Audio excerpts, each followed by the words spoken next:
If you think the Mazda MX-5 Miata was created by a massive team of corporate Japanese executives sitting in a boardroom, you are completely wrong. The most popular lightweight sports car in human history was actually born from the wild dream of an American automotive journalist named Bob Hall. In this video, we are going to uncover the untold story of the man who single-handedly saved the open-top roadster from complete extinction. Make sure you stay tuned until the very end of this video, because Bob Hall had to pull off a dangerous corporate gamble in Tokyo that almost got him fired on the spot. But before we get to that tense corporate showdown, we have to travel back to the late 1970s when the classic sports car market was dying. During the 1960s and 70s, British roadsters like the MGB, Triumph TR6 and Austin Healey dominated the enthusiast car world. Drivers loved these small lightweight vehicles because they offered pure open-air driving excitement at prices normal working people could afford. However, by the end of the decade, British build quality collapsed. Electrical failures plagued owners, and strict safety laws forced companies to close their doors. Automotive assembly lines in Great Britain were constantly shut down by labor strikes, causing production quality to drop to historical lows. Owners spent more time fixing broken oil lines and dead Lucas electrical components in their garages than actually driving on back roads. As these classic models slowly vanished from showroom floors, major global automakers assumed that consumers simply lost interest in small sports cars. Major car manufacturers around the world stopped building small convertibles because they believed modern drivers only wanted practical, quiet economy cars. The affordable roadster was officially dead, and the automotive industry moved on without looking back. But one young American automotive journalist refused to let the dream of the simple, lightweight sports car die. Bob Hall was a passionate car guy from California who grew up loving classic British roadsters despite their terrible mechanical reliability. He spoke fluent Japanese and possessed a deep personal understanding of both American car culture and Japanese manufacturing philosophy.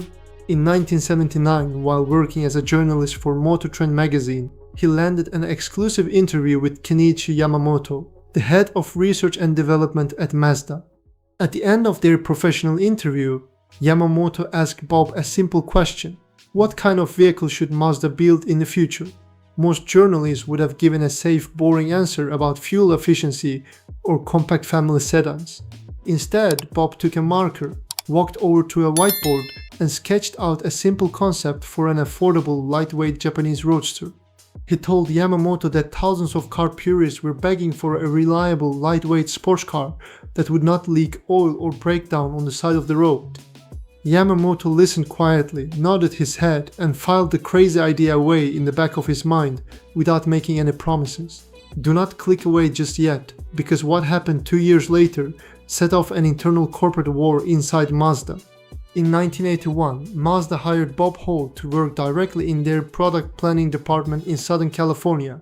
To his absolute shock, Kenichi Yamamoto walked up to Bob on his very first week at the job and remembered that whiteboard sketch from 2 years prior. Yamamoto gave Bob permission to quietly explore the idea, setting up an official design competition between Mazda's design studios in Tokyo and California. The Tokyo team wanted to build a sensible, front-wheel drive hatchback coupe or a mid-engine sports car because those layouts were modern and cheap to produce. They argued that a traditional front-engine, rear-wheel drive roadster was an obsolete, outdated concept that young buyers would completely ignore. But Bob Hall and the California design team stood their ground and insisted on a traditional rear-wheel drive roadster layout. They fought endlessly for a front-engine, rear-wheel drive platform, believing it was the only layout that offered pure mechanical driving soul. They knew that pushing power through the rear wheels while steering with the front wheels created a balanced handling feel that no front-wheel drive car could ever replicate. It was a fierce clash of philosophies between conservative corporate practicality in Japan and emotional driving passion in North America. Drop a comment below right now and tell me, do you think a front-wheel drive Miata would have survived, or was rear-wheel drive mandatory? If you are enjoying this historical breakdown, stay tuned because the battle inside Mazda was about to reach a boiling point. The corporate leaders in Japan were extremely skeptical about spending millions of dollars on a risky, low-margin niche vehicle. To prove his point, Bob Hall did something completely radical that went against traditional corporate protocol. He hired an independent engineering company in England to build a fully functional, running prototype using modified chassis parts from an old Mazda 323. This crude fiberglass prototype was codenamed the V705, built in total secret without approval from Mazda's senior financial directors. If senior management found out that company funds were being used to construct a secret sports car, Bob and his team could have been fired instantly. They risked their entire professional careers on the blind belief that true driving enthusiasts still existed in large numbers. In 1985, this crude hand-built prototype was secretly shipped to the rainy streets of Santa Barbara, California for real-world testing.